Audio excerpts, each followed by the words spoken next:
Horror कहानियां थी। डरावनी बहू। एक दिन रोहित अपनी माँ और पत्नी के साथ गांव से शहर की ओर लौट रहा था। शाम ढल चुकी थी और चारों तरफ अंधेरा छा चुका था।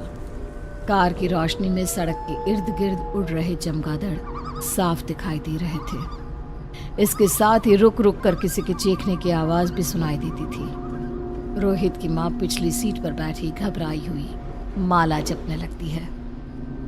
बेटा रोहित, जरा तेजी से कार चला, मुझे बहुत डर लग रहा है। इससे तो अच्छा हम हाईवे के रास्ते चले जाते। मैंने सुना है इस रास्ते से कोई आना जाना नहीं करता। मेरी सहेली बता रही थी कि सालों पहले इस रास्ते पर बहुत हादसे हुए थे और कई लोग अपनी जान गंवा बैठे हैं। इस वजह से लोगों ने यहाँ से गुजरना बंद कर दिया। अच्छा ठीक है, अब तुम अपनी बड़बड़ बंद करो और मुझे शांति से गाड़ी चलाने दो। उसके बाद रोहित गाड़ी की रफ्तार तेज कर देता है, लेकिन थोड़ी दूर जाते ही अचानक तेज धमाके के साथ गाड़ी का एक टायर फट जाता है। टायर फटते ही गाड़ी का संतुलन बिगड़ता है और वो एक पेड़ से टकराते टकराते बचती है। हे भगवान, ये क्या हो रहा है? अरे माँ, घबराने की जरूरत नहीं है, बस गाड़ी का एक टायर फटा है। मैं अभी टायर चेंज कर दूंगा। मैंने तो पहले ही कहा था इस रास्ते पर आना ठीक नहीं है, लेकिन तुमने मेरी बात ही नहीं सुनी। भगवान के लिए चुप हो जाओ, मैं टायर चेंज कर रहा हूँ ना। हम थोड़ी ही देर में यहाँ से निकल जाएंगे। उसके बाद रोहित टायर चेंज करने में व्यस्त हो जाता है। उधर दूसरी तरफ निशा को ऐसा लगता है जैसे कोई उसे धीमी आवाज में पुकार रहा है। निशा, निशा। निशा ना चाहते हुए भी सड़क के किनारे बनी एक छोटी पगडंडी पर चलना शुरू कर देती है। थोड़ी देर के बाद निशा एक पुरानी झोपड़ी के पास पहुंचती है। तभी झोपड़ी से सफेद बालों वाली एक बुढ़िया मुस्कुराते हुए बाहर निकल आती है। कौन हो बेटे? तुम्हें क्या चाहिए? जी कुछ नहीं, लगता है मैं गलती से यहाँ आ गई।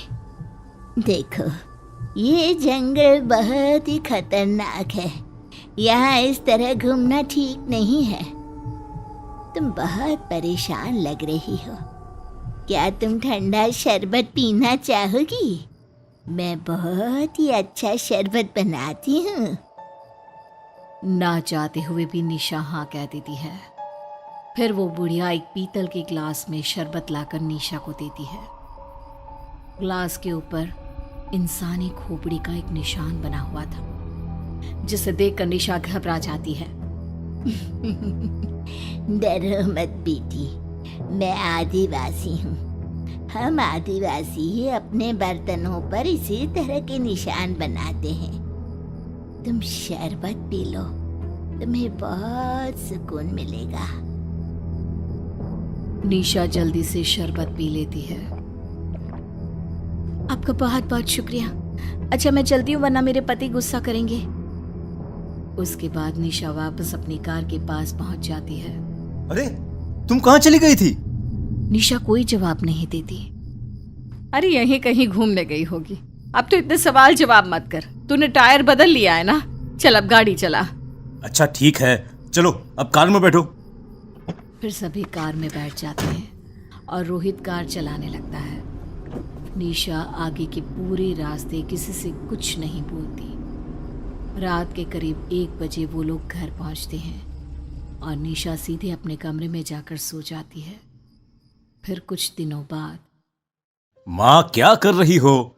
जल्दी तैयार हो जाओ, हमें शर्मा जी के यहाँ पार्टी में जाना है।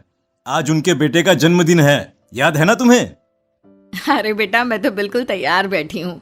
निशा कहाँ है? वो तो अपने कमरे में बैठी है। पता नहीं उससे क्या हो गया है। जब से गांव से आए हैं तब से वो खामोश सी ही रहती है। रोहित कमरे में जाकर निशा को तैयार होने के लिए कहता है। निशा, जल्दी से तैयार हो जाओ।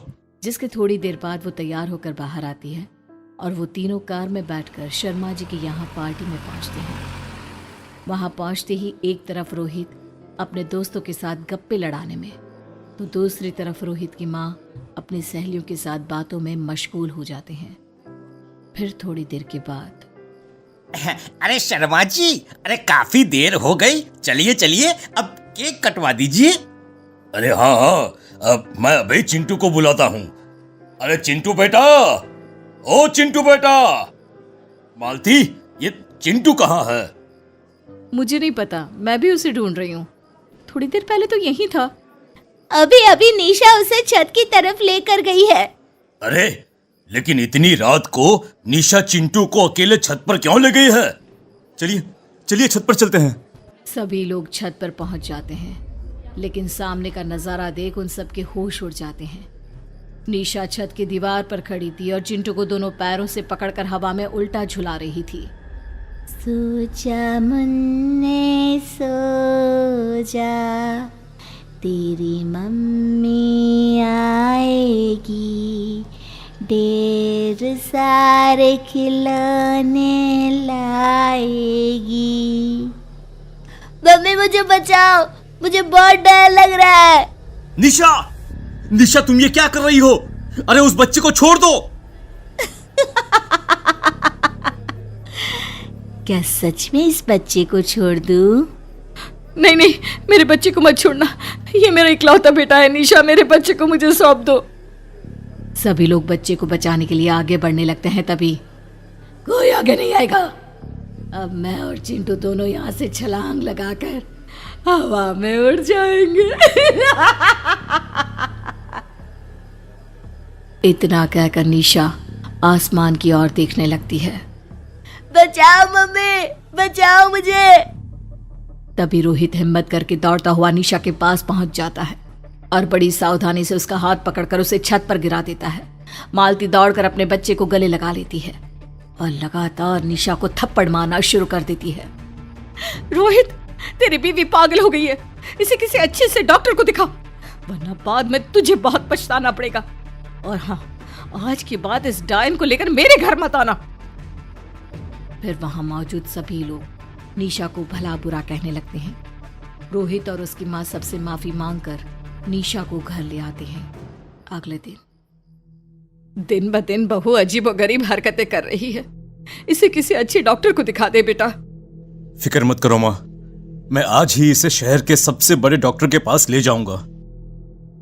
अब रोहित निशा को डॉक्टर खन्ना के पास ले जाता है, जहां निशा का चेकअप करने के बाद डॉक्टर खन्ना रोहित को कुछ दवाइयां लिख कर दे देते हैं। अजी, घबराने की कोई बात नहीं है। ये दवाइयां हैं, ये सुबह शाम अपनी पत्नी को खिलाना। कुछ दिनों में ही ये बिल्कुल ठीक हो जाएगी। हाँ। डॉक्टर की बात सुनकर रोहित बहुत खुश होता है और निशा को लेकर घर लौट आता है। कुछ दिनों तक निशा की दवाइयां चलती रहती है और उसका व्यवहार भी ठीक ठाक ही रहता है। फिर एक दिन उनके घर पर कुछ मेहमान आते हैं। बहू, आज मेरी तबीयत ठीक नहीं है, तू देख रही ना घर पर मेहमान आए हैं, जा तू सबके लिए चाय नाश्ता बना दे। निशा सहमति में सर हिलाकर रसोई में पहुंच जाती है। उधर रोहित और उसकी माँ मेहमानों से बात करने में व्यस्त हो जाते हैं। थोड़ी देर के बाद निशा एक बड़ा बर्तन ले जाकर मेहमानों के बीच टेबल के ऊपर रख देती है। सभी लोग हैरानी से कभी निशा को तो कभी उस बर्तन को देखने लगते हैं। अरे बहू, आखिर तू इतना बड़ा बर्तन उठाकर क्यों लाई है? क्या है इस बर्तन के अंदर?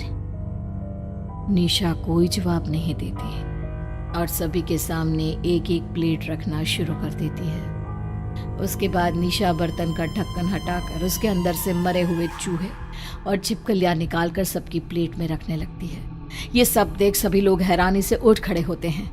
निशा, ये सब क्या है? निशा, तुम मेहमानों को मरे हुए चूहे और छिपकलियां परोस रही हो? क्या कर रही हो तुम? हाँ, क्योंकि ये बहुत ही स्वादिष्ट होते हैं। मुझे चूहे और छिपकली खाना बहुत पसंद है।